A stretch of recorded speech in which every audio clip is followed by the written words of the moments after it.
নির্বাচন করব ঘোষণা দিয়েছি, নির্বাচন কোথা থেকে করবো এখনো ঘোষণা দেয়নি।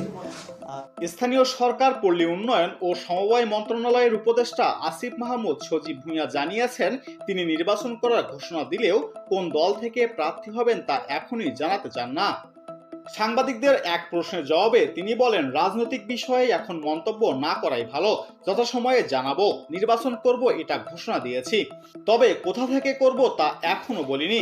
সাম্প্রতিক একটি অনলাইন নিউজ পোর্টালে তার রাজনৈতিক অবস্থান নিয়ে যে খবর প্রকাশ করেছে সেটা স্পষ্ট করতে গিয়ে তিনি বলেন, কালবেলাতে যে খবর হয়েছে সেখানে আমি কিছু বলিনি, আমি এখনো কিছু বলছি না। বিএনপি বা গণ অধিকার পরিষদে যাওয়ার বিষয়ে যে গসিপ চলছে সেগুলো ভিত্তিহীন। তিনি আরো জানান, অন্তর্বর্তীকালীন সরকারে কেউ নির্বাচনে অংশ নিতে পারবে না, এমন কোনো আইন নেই। তবে তিনি নিজে নীতিগতভাবে মনে করেন এই পথ থেকে নির্বাচন করার স্বার্থের সংঘাত তৈরি করে। তাই যারা নির্বাচন করবেন তারা নির্বাচনী কার্যক্রম শুরুর আগেই পদত্যাগ করবেন। আমরা সেভাবেই প্রস্তুতি নিচ্ছি।